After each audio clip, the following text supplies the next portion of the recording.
Welcome to the Glenn and Aaron Show. I'm Aaron Salentine. And I'm Glenn Allen. And today we're going to talk about why you may not be as successful as you want to be, but how you can fix that.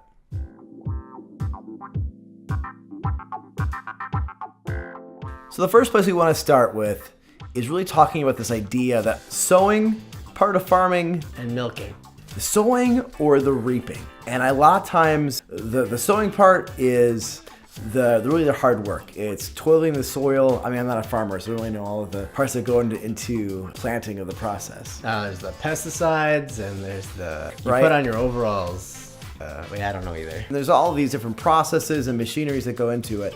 But the work of sowing is very difficult. You will spend, weeks or days, however long it takes to plant your crop. And at the end of it, all you see is bare dirt. That's about it. That would be pretty heartbreaking for me. And in life, I feel like we do the same thing. You might have a goal to lose weight, or you might have a goal to make more income, or meet the person of your dreams, right? And you make efforts to do that. Maybe the first day, the first week, you try to change your life, and there's nothing to show for it.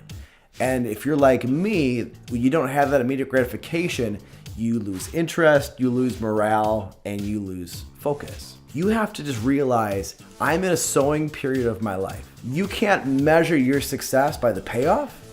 You have to measure your success by the actual hard work that you're doing.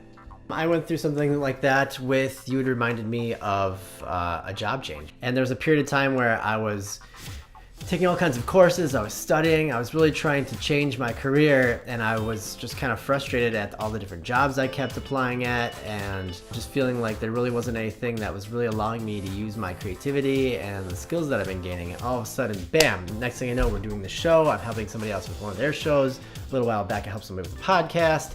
I just finished a commercial yesterday.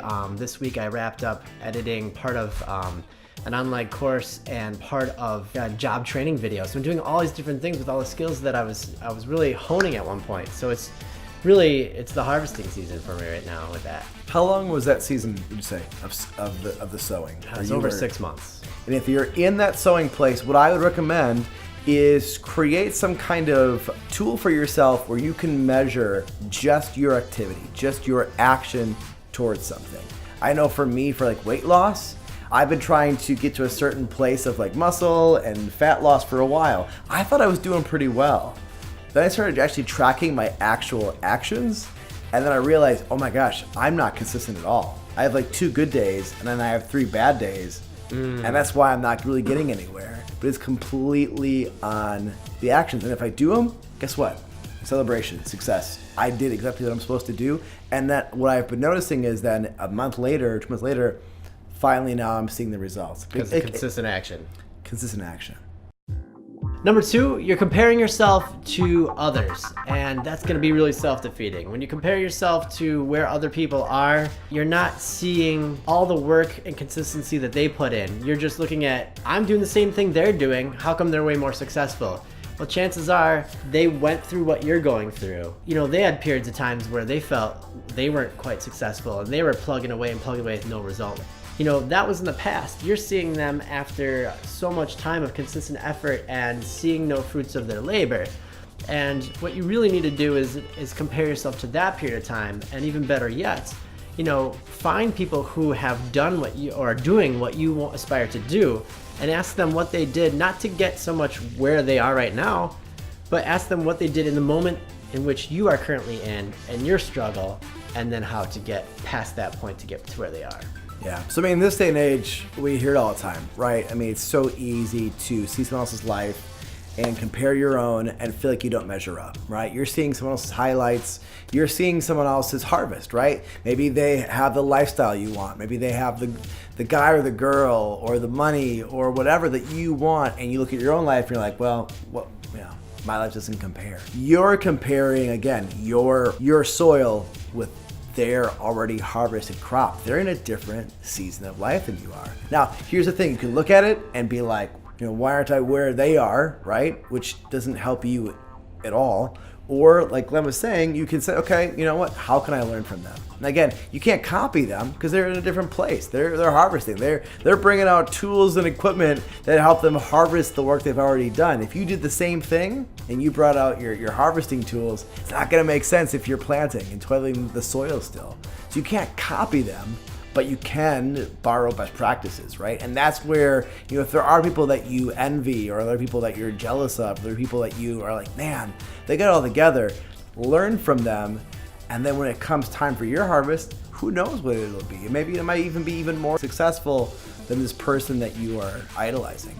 It is helpful to compare yourself to where you were. If enough time has elapsed, don't forget to celebrate the milestones. Look at where you were and remember that, you're doing something that you couldn't do before. Like with weightlifting is a great one.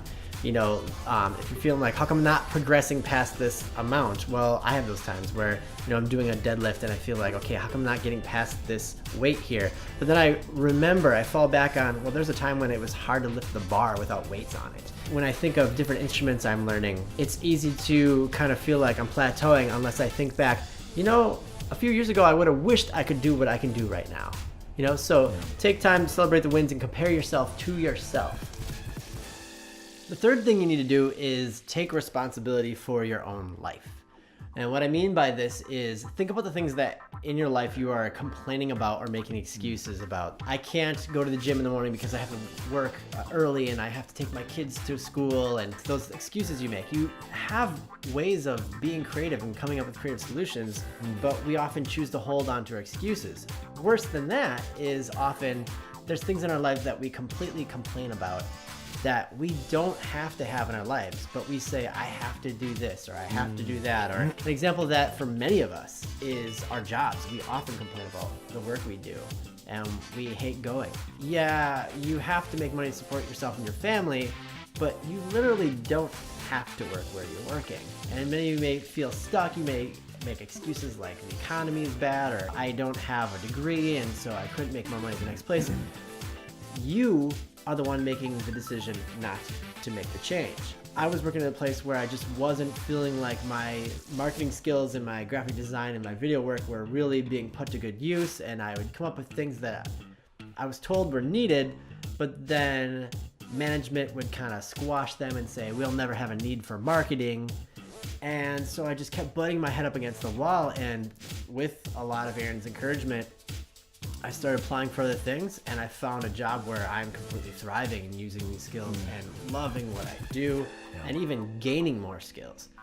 The activity that you can do is look at the things that you complain about in your life and ask yourself, how am I allowing this to happen in my life? One of the things that I also came to the realization with is that ultimately in the end, no one is coming in to save you, right? No one is coming in to fix your life. Ultimately, it comes down to you and what you want. And I feel like I kept thinking that someone was going to swoop in and just kind of make everything better, or that somehow, some opportunity would be handed to me. That was a big light switch in my mind where I realized, that's not happening. All these daydreams of just someone just, giving me the perfect job or landing that perfect opportunity. I realized that the only real true path for me to get where I'm at right now to where I want to be is putting in the work and really, putting in the time to see my own life go where I want it to go. So I hope you enjoyed this video. We're going to be putting out one of these just like this every Thursday. So please do us a favor, like our page, subscribe to us, and keep watching. Let's close with the farmer handshake. Let's do it. Yep, okay. Here we go. Now grab on. Nice. Start milking. Here we go. Oh yeah.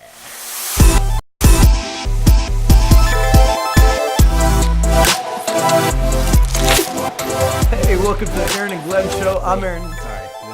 A little bit more time to reset. I wasn't looking at the camera. I was like, so we're going to have a video where you're talking and I'm going like this. Whoa.